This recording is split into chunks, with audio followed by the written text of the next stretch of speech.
गुजरात के लोकप्रिय मुख्यमंत्री मृदु एवं मक्कम श्री भूपेंद्र भाई पटेल,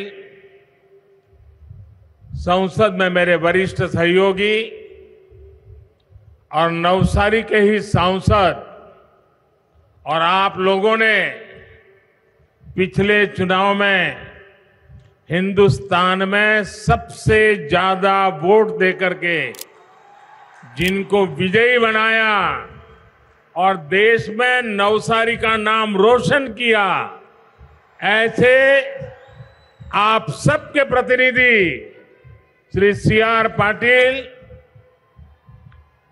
केंद्रीय मंत्रिमंडल में मेरे सहयोगी बहन दर्शना जी, भारत सरकार के सभी मंत्रीगण, सांसद और विधायकगण, राज्य सरकार के सभी मंत्रीगण और भारी संख्या में यहां आए मेरे प्यारे भाइयों और बहनों, आज गुजरात गौरव अभियान में मुझे एक बात का विशेष गौरव हो रहा है,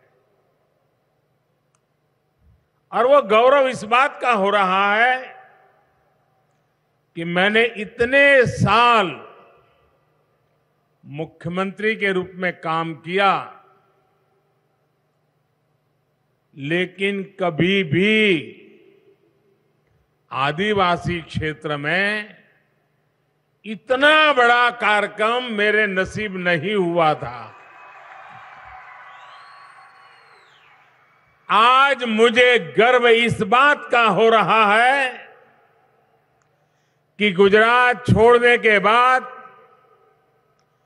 जिन जिन लोगों ने गुजरात को संभालने का दायित्व निभाया, और आज भूपेंद्र भाई और सी.आर. की जोड़ी जिस उमंग और उत्साह के साथ नया विश्वास जगा रही है, उसी का परिणाम है कि आज मेरे सामने 5 लाख से भी अधिक लोग, इतना बड़ा विशाल, मुझे गर्व इस बात का होता है कि जो मेरे कालखंड में मैं नहीं कर पाया था, वो आज मेरे साथी कर पा रहे हैं, और आपका प्यार बढ़ता ही जा रहा है, और इसलिए मुझे सर्वाधिक गर्व हो रहा है। नवसारी की इस पावन धरती से मैं उनाई माता मंदिर को सिर झुका करके प्रणाम करता हूं। आदिवासी सामर्थ्य और संकल्पों की इस भूमि पर गुजरात गौरव अभियान का हिस्सा बनना, ये भी मेरे लिए अपने आप में गौरवपूर्ण बात है। गुजरात का गौरव बीते 2 दशक में जो तेज विकास हुआ है, सबका विकास है, और इस विकास से पैदा हुई नई आकांक्षाएं हैं। इस गौरवशाली परंपरा को डबल इंजन की सरकार ईमानदारी से आगे बढ़ा रही है। आज मुझे 3,000 करोड़ रुपए से अधिक के प्रोजेक्ट का लोकार्पण, शिलान्यास और भूमि पूजन करने का अवसर मिला है। मैं भूपेंद्र भाई का, राज्य सरकार का आभारी हूं कि ऐसे इस पवित्र कार्य में जुड़ने के लिए आपने मुझे निमंत्रित किया। ये सारे प्रोजेक्ट्स नवसारी, तापी, सूरत, वलसाड सहित दक्षिण गुजरात के करोड़ों साथियों का जीवन आसान बनाएंगे। बिजली, पानी, सड़क, स्वास्थ्य, शिक्षा और हर प्रकार की कनेक्टिविटी, इसके ये प्रोजेक्ट्स, और वो भी विशेष रूप से हमारे आदिवासी क्षेत्र में हो, तब तो वो सुविधा रोजगार के नए अवसरों से जोड़ेंगे। इन सारी विकास योजनाओं के लिए मैं आज इस क्षेत्र में मेरे सभी भाई बहनों को और पूरे गुजरात को बहुत बहुत बधाई देता हूं। भाइयों और बहनों, 8 साल पहले आपने अनेक अनेक आशीर्वाद दे करके, बहुत सारी उम्मीदों के साथ मुझे राष्ट्र सेवा की अपनी भूमिका को विस्तार देने के लिए आपने मुझे दिल्ली भेजा था। बीते 8 सालों में हमने विकास के सपने और आकांक्षाओं से करोड़ों नए लोगों, अनेकों नए क्षेत्रों को जोड़ने में सफलता प्राप्त की है। हमारा गरीब, हमारा दलित, वंचित, पिछड़ा, आदिवासी, महिलाएं, ये सभी अपना पूरा जीवन मूल जरूरतों को पूरा करने में बिता देते थे। ऐसे कालखंड थे। आजादी के इस लंबे काल तक, इस लंबे कालखंड तक जिन्होंने सबसे अधिक सरकार चलाई, उन्होंने विकास को अपनी प्राथमिकता नहीं बनाया। जिस क्षेत्र, जिन वर्गों की इसकी सबसे ज्यादा जरूरत थी, वहां उन्होंने विकास किया ही नहीं, क्योंकि ये काम करने के लिए जरा मेहनत ज्यादा पड़ती है। पक्की सड़कों से जो सबसे अधिक वंचित थे, वो गांव थे हमारे आदिवासी क्षेत्र के। जिन गरीब परिवारों को 8 साल में पक्का आवास मिला, बिजली मिली, शौचालय मिला और गैस कनेक्शन मिले, उनमें से अधिकतर मेरे आदिवासी भाई बहन, मेरे दलित भाई बहन, मेरे पिछड़े परिवार के लोग थे। शुद्ध पीने के पानी से वंचित सबसे अधिक हमारे गांव थे, हमारे गरीब थे, हमारे आदिवासी भाई बहन थे। टीकाकरण का अभियान चलता था तो गांव, गरीब और आदिवासी क्षेत्रों तक पहुंचने में बरसों लग जाते थे। शहर में तो पहुंच जाता था, टीवी में, अखबारों में जय जयकार भी हो जाता था, लेकिन दूर सुदूर जंगल रह जाते थे। जरा મને ગુજરાતના ભાઈઓ કોને તમારા બધાનું વેક્સિન થઈ ગયું? ટીકાકરણ થઈ ગયું? બધાને હાથ ઉપર કરો।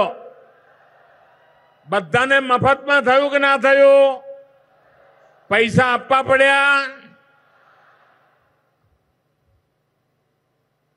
दूर सुदूर जंगलों की चिंता, ये हम सबके संस्कारों में है। साथियों, बैंकिंग सेवाओं का सबसे अधिक अभाव भी गांव और आदिवासी क्षेत्रों में सबसे ज्यादा था। बीते 8 वर्षों में सबका साथ, सबका विकास के मंत्र पर चलते हुए हमारी सरकार ने गरीब को मूलभूत सुविधाएं देने पर, गरीब के कल्याण पर सबसे ज्यादा जोर दिया है। साथियों, गरीब को सशक्त करने के लिए अब हमारी सरकार ने 100% सशक्तिकरण अभियान शुरू किया है। कोई भी गरीब, कोई भी आदिवासी किसी योजना के लाभ से छूटे नहीं।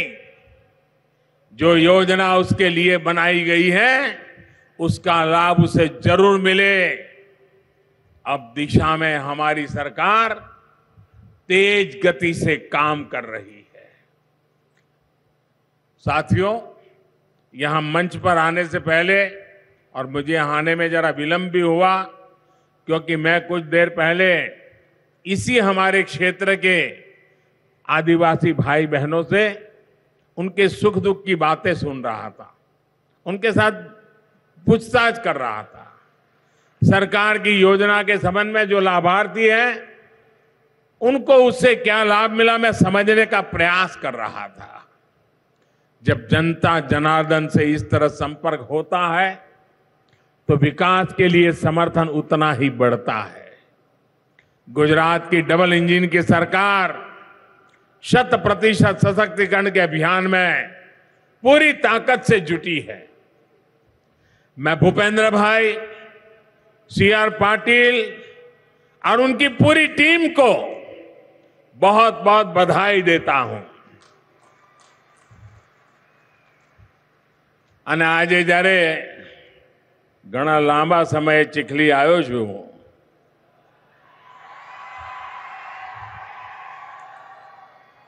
તો સ્વાભાવિક છે કે એની બધી યાદો તાજી થાય। કેટલા બધા વર્ષોનો મારો તમારી જોડેનો નાતો, અને જે રીતે એ દિવસોમાં તો અમારી પાસે કોઈ સાધનો નહોતા। અહીં આવીએ, બસમાંથી ઉતરીને ખભે થેલો લટકાઈને આવતા હોઈએ અને અહીંયા અનેક પરિવારો, અનેક ગામ, મને સાંભળતું નથી કે આટલા બધા વર્ષો આ વિસ્તારોમાં હું તમારી વચ્ચે રહ્યો, કોઈ પણ દિવસ મારે ભૂખા રહેવાની નોબત નથી આવી। આ પ્રેમ, આશીર્વાદ આ મારી શક્તિ છે। આદિવાસી ભાઈઓની વચ્ચે કામ કરવાના અવસર મળ્યા, એના કરતા વધારે એમની પાસેથી મને શીખવાના અવસર મળ્યા। સુઘડતા, સ્વચ્છતા, અનુશાસન, આપણે ડાંગના જિલ્લામાં જતા હોઈએ યા આદિવાસી વિસ્તારમાં જતા હોઈએ, સવાર હોય, સાંજ હોય કે અંધારું થવાની તૈયારી હોય, બધા એક લાઈનમાં જ ચાલતા હોય, એકબીજાના પાછળ જ ચાલતા હોય।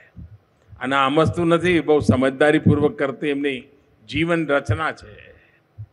આજે આદિવાસી સમાજ એક સામુદાયિક જીવન, એના આદર્શો આત્મસાત કરનારું, પર્યાવરણને રક્ષા કરનારું એવું આપણો આ સમાજ। અહીંયા બધાએ કહ્યું કે આજની આ 3000 કરોડ રૂપિયાની યોજનાઓ, મને યાદ છે એક જમાનો હતો ગુજરાતમાં, ભૂતકાળમાં એક એવા મુખ્યમંત્રી હતા આપણે ત્યાં આજ વિસ્તારના, આદિવાસી વિસ્તારના, એમના પોતાના ગામમાં પાણીની ટાંકી નહોતી। હેન્ડપંપ લગાવે એ પણ 12 મહિને 1.5 વર્ષે સૂખા થઈ જાય, એના વાયસર ખટી જાય। આ બધાને કહેવાય હું આવ્યો, ગુજરાતમાં જવાબદારી લીધી અને એમના ગામમાં મેં ટાંકી બનાવી હતી। એક જમાનો એવો હતો ગુજરાતમાં કે ગુજરાતના એક મુખ્યમંત્રીએ જામનગરમાં એક ટાંકી બનાવી હતી પાણીની। એ પાણીની ટાંકીનું ઉદ્ઘાટન કર્યું હતું અને ગુજરાતના છાપામાં પહેલા પાના પર મોટા ફોટા છપાણા હતા કે મુખ્યમંત્રીએ પાણીની ટાંકીનું ઉદ્ઘાટન કર્યું। એ દિવસો ગુજરાતે જોયા છે। આજે મને ગર્વ થાય છે કે હું આદિવાસી વિસ્તારમાં 3000 કરોડ રૂપિયાના કામો એનું ઉદ્ઘાટન કરતો।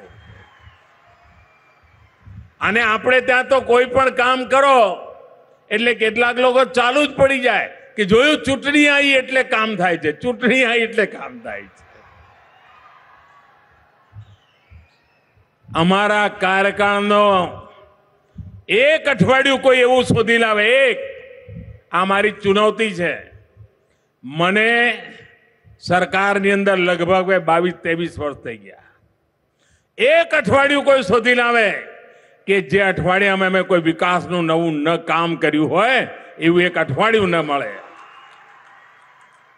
પણ કેટલાક વાંક દેખા લોકોને એમ જ લાગે કે આ ચૂંટણી છે. હવે મારે એટલા માટે કહેવું પડે છે કે 2018માં આ વિસ્તારને પાણી આપવા માટે આવડી મોટી યોજના લઈને જ્યારે હું આવ્યો તો અહીંયા, ત્યારે અહીં કેટલાક લોકોએ કહ્યું હતું, જો થોડા સમય પછી 19માં લોકસભાની ચૂંટણી આવવાની છે એટલા મોદી સાહેબ અહીંના આંબા આંબલી દેખાડવા માંડ્યા છે. આજે મને ગર્વ થાય છે કે લોકો ખોટા પડ્યા અને આજે પાણી પહોંચાડી દીધું.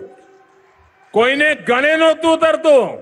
ભાઈ, નેવાના પાણી મોભે ચડાવવાની વાત સીઆરે પણ કરી, ભૂપેન્દ્રભાઈએ પણ કરી, પણ એમાં તો નેવા અને મોભા વચ્ચે 3-4 ફૂટથી વધારે અંતર નથી હોતું. 3-4 ફૂટનો ઢાળ હોય છે. આ તો 200 માળનો ઊંચો પહાડ ચડવાનો અને તળિયેથી પાણી ઉપાડીને પહાડની ચોટી પર લઈ જવાનું. અને એ પણ જો ચૂંટણીઓ જીતવા માટે કરવાનું હોય ને તો કોઈ 200-300 વોટ માટે આવી મગજમારી ના કરે ભાઈ. એ તો બીજી જગ્યાએ કરે. અમે ચૂંટણી જીતવા માટે નહીં, અમે તો આ દેશના નાગરિકોનું ભલું કરવા નીકળેલા લોકો છીએ. ચૂંટણી તો લોકો અમને જીતાડતા હોય છે, લોકોના આશીર્વાદથી અમે બેસતા હોઈએ છીએ. અને એસ્ટોલ પ્રોજેક્ટ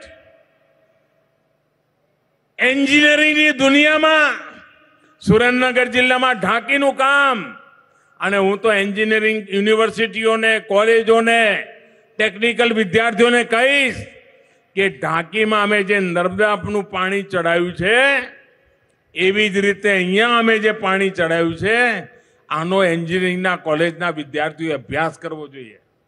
પ્રોફેસર આવવું જોઈએ કે કેવી રીતે પહાડોમાં ઉતાર ચઢાવ અને હિસાબ કિતાબ, કે આટલું ઊંચે જઈશું પછી પાણીનું આટલું પ્રેશર આવશે, પછી અહીંયા પંપ લગાવીશું તો પાણી આટલું ઉપર જશે.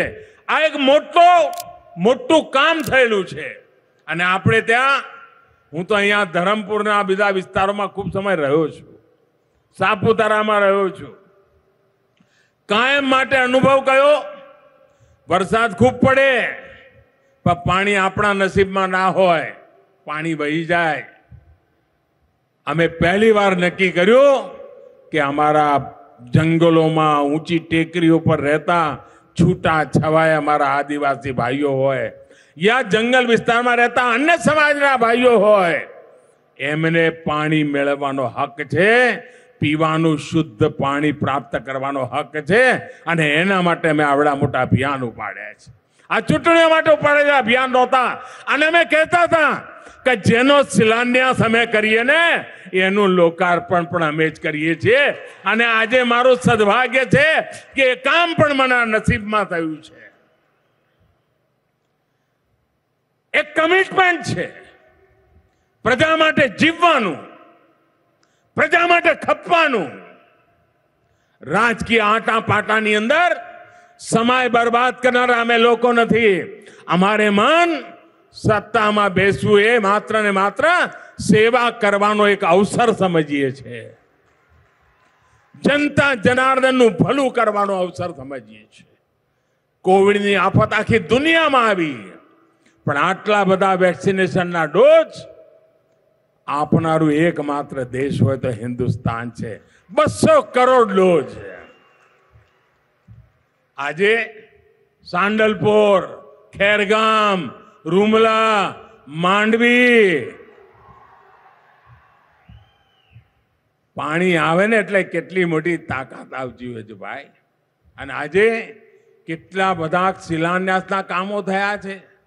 11 લાખથી વધારે લોકોને અનેક મુસીબતોમાંથી મુક્તિ મળે એવા કામ આજે કર્યા છે. અમારું જયસિંહપુરા હોય કે અમારું નારણપુરા હોય કે અમારું સોનગઢ હોય, આ પાણી સપ્લાયની જે યોજનાઓ, આનો ઉપયોગ જે છે એના જે ભૂમિપૂજન થયા છે, એટલે આ વિસ્તારના પણ 14 લાખ કરતા વધારે લોકોના જીવનમાં આ પાણી એમની જિંદગીને પાણીદાર બનાવવાની છે. દોસ્તો, જલ જીવન મિશન અંતર્ગત અમે, આપણે ત્યાં તો ગુજરાતમાં તમને યાદ હશે, જે લોકો 20 વર્ષના થયા હશે એમને બહુ ખબર નહીં હોય, 25 વર્ષવાળાને બહુ ખબર નહીં હોય, એનાથી મોટા છે બધાને ખબર હશે કે એમણે બધાએ કેવી રીતે દિવસો કાઢ્યા છે, આપણા બાપ દાદાઓએ કેવી મુસીબતમાં જીવન કાઢ્યું છે.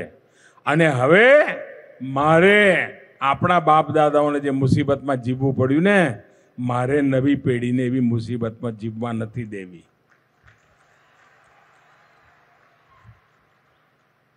એમને સુખનું જીવન મળે, પ્રગતિનું જીવન મળે. આપણે ત્યાં ભૂતકાળમાં શું થતું, પાણીની માંગ ઉઠે એટલે બહુ તો શું કરે, ધારાસભ્ય આવીને હેન્ડપંપ લગાવે ને હેન્ડપંપનું ઉદ્ઘાટન કરે, અને 6 મહિનામાં તો હેન્ડપંપમાંથી હવા આવે, પાણી ના આવે. એવું થાય છે ને, હલાઈ હલાઈને થાકી જાવ, કાંઈ નીકળે નહીં. આજે અમે નળથી જળ આપીએ છીએ, નળથી જળ આપીએ છીએ ભાઈઓ. મને યાદ છે, આખા ઉમરગામથી અંબાજી આવડો મોટો આપણો આદિવાસી પટ્ટો, અને એમાં ઉજળિયાત સમાજ પણ રહે, ઓબીસી સમાજ પણ રહે, આદિવાસી સમાજ પણ રહે, અને અહીંયા પણ તેજસ્વી બાળકો પેદા થતા હોય, અહીંયા પણ ઓજસ્વી દીકરા દીકરીઓ હોય. પરંતુ એકેય વિજ્ઞાનની શાળા નહોતી ભાઈઓ, એકેય વિજ્ઞાનની શાળા નહોતી. અને 12મા ધોરણની વિજ્ઞાનની શાળા ના હોય અને પછી મેડિકલ કોલેજ ને એન્જિનિયરિંગ કોલેજના બધા ભાષણો કરીએ, એમાં કઈ શક્કરવાર થાય ભાઈ? થાય કોઈ દી? આ મને યાદ છે 2001માં મેં આવ્યા પછી પહેલું કામ કર્યું, ભાઈ અહીંયા વિજ્ઞાનની શાળાઓ બનાવો તો મારા આદિવાસી બાળકો એન્જિનિયર થાય, ડોક્ટર થાય. અને આજે મને ગર્વ છે, વિજ્ઞાનની શાળાથી શરૂ કરેલું કામ આજે મેડિકલ અને એન્જિનિયરિંગ કોલેજો બની રહી છે. આજે આદિવાસી વિસ્તારમાં યુનિવર્સિટીઓ બની રહી છે.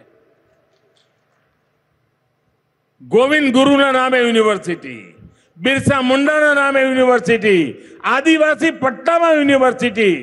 ભાઈઓ, પ્રગતિ કરવી હોય, વિકાસ કરવો હોય તો દૂર સુદૂર જંગલોમાં પણ જવું પડતું હોય છે, અને એ કામ અમે ઉપાડ્યું છે. લાખો લોકોનું જીવન બદલવા માટેના અમારા આયોજન છે. સડક હોય, ઘર સાથે ઓપ્ટિકલ ફાઈબર પહોંચાડવાની વાત હોય. આજે નવસારી અને ડાંગ જિલ્લામાં સૌથી વધારે એનો લાભ મળી રહ્યો છે. મારે ડાંગ જિલ્લાને ખાસ અભિનંદન આપવા છે અને દક્ષિણ ગુજરાતને પણ અભિનંદન આપવા છે. ડાંગ જિલ્લાએ પ્રાકૃતિક ખેતીનું જે બીડું ઉઠાવ્યું છે, નેચરલ ફાર્મિંગમાં ડાંગ જિલ્લાએ જે કમાલ કરી છે, એના માટે હું એમને અભિનંદન આપું છું. આજે નવસારીમાં 500 કરોડ રૂપિયાથી પણ વધારે કિંમતનો હોસ્પિટલ અને મેડિકલ કોલેજ, 10 લાખથી વધારે લોકોને એનો લાભ મળવાનો છે. આદિવાસી ભાઈઓ બહેનોનું ભવિષ્ય ઉજ્જવળ બને, અને આદિવાસી દીકરાએ હવે ડોક્ટર થવું હોય, ઓબીસી મા બાપના દીકરાએ, પછાત વર્ગના મા બાપના દીકરાએ ડોક્ટર થવું હોય, હળપતિના દીકરાએ ડોક્ટર થવું હોય, તો એને અંગ્રેજી ભણવાની જરૂર નથી. એની માતૃભાષામાં ભણાવીને અમે ડોક્ટર બનાવીશું. ભાઈઓ, હું જ્યારે ગુજરાતમાં હતો ત્યારે આપણે વનબંધુ કલ્યાણ યોજના ચાલુ કરી હતી.